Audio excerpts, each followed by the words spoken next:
Alright guys, sitting here waiting for it to stop raining so I can walk in the grocery. And I figure I'll make a video here and kill some time. Something that I looked up today, fermented spinach. Pickled spinach. I forget what it's called. I think it's called fermented spinach.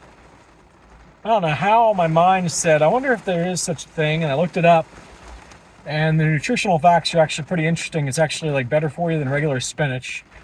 And they go on to explain that you either use ionized salt or sea salt. I highly recommend sea salt because ionized salt is basically poison. It's got so much fucking chemicals and shit in it.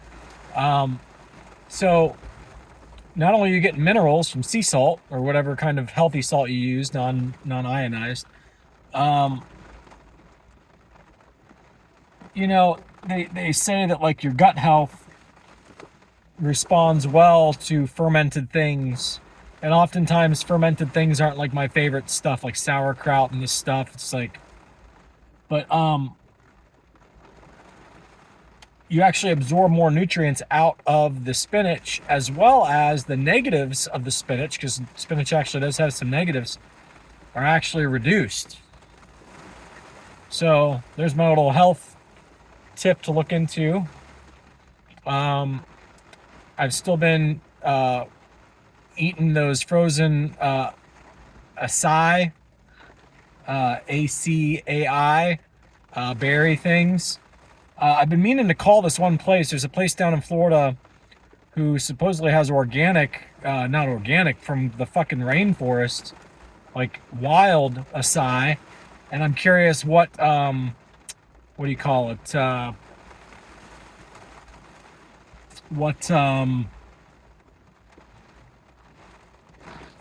Can't think of the fucking words anymore. Preservatives they use, if they use preservatives or what they use.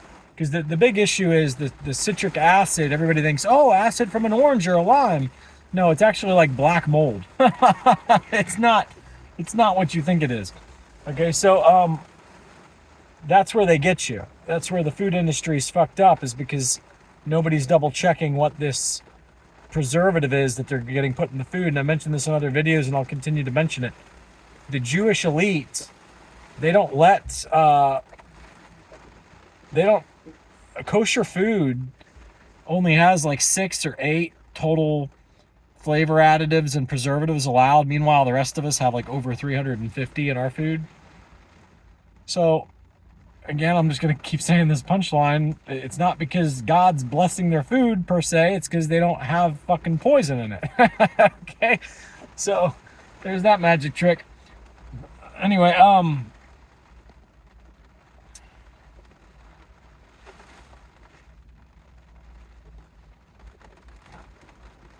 it's like a rumbly noise. Might be a locomotive.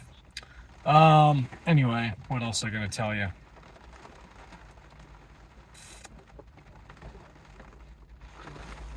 Yeah, so leave in the comments if you've ever had, fermented spinach or whatever it's called, where you put it in a jar with salt and water for fucking 2 weeks. What else is there to talk about? Okay, so there's a bunch of zr1s that are hitting the ground, but unfortunately none of them have window stickers still. They have a sticker, but it's just a blank sticker. Now, I'm not going to sit here and say it's unheard of that manufacturers don't eventually ship stickers later. And that it's never happened before, but it's pretty amazing how they're shipping all these freaking zr1s so fast instead of having any kind of quality control hold on them. I mean, think about it. They've only built, what, 15 so far? And one landed at Sioka, one landed at Left Stanford. So anyway, once window stickers and MSOs show up, then the dealers can actually list them for sale. Right now, they're not the dealer's property yet. They're still General Motors property. They're not for sale.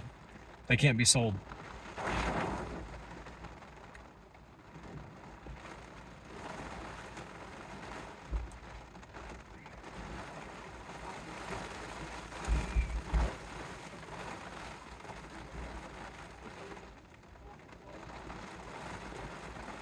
This guy's getting rained on. His family won't unlock the door. What assholes. What idiots.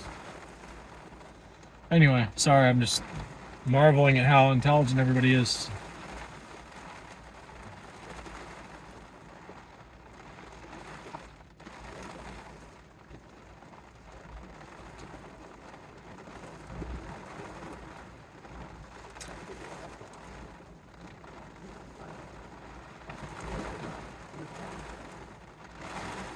Wolf stock, wolf speed, long out calls, like calls that expire like in December or next May for $4 or $8.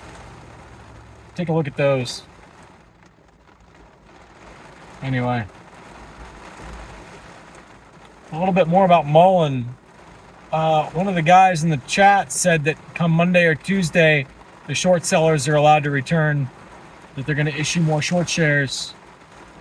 So I don't know what time that happens, if it's pre-market, if it's later. So I went ahead and put a little bit of money in, $1,200 or something, $1,300. And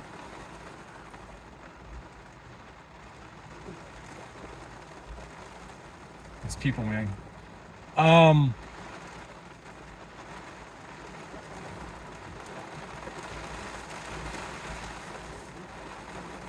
Went ahead and put in a little money. I'll watch it first thing Monday morning. If it looks like it's going up, I'll probably sell before pre-market's over. Because if it's going up, then that means that the short sellers couldn't attack it yet. And then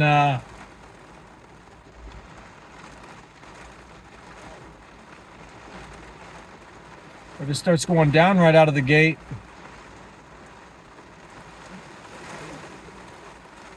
then I'll just watch it closer to come in with bigger money later. Here's the thing. Why would you pay out? I failed to mention this in the last videos. It's pretty important. This is how my mind works. I figure out like what people are up to. Why would you pay out if you're David Mitchery and Mullen? Why would you pay out $10 million to Mr. Bollinger, $11 million with his attorney fees and such? Why would you pay out this money to Mr. Bollinger to get the other 25% of Bollinger stock that they got from him? 20%, 25%, I forget what it was exactly.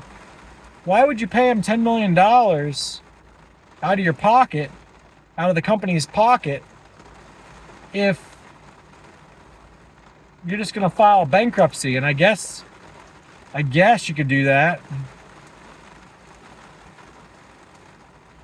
File BK, but I don't know.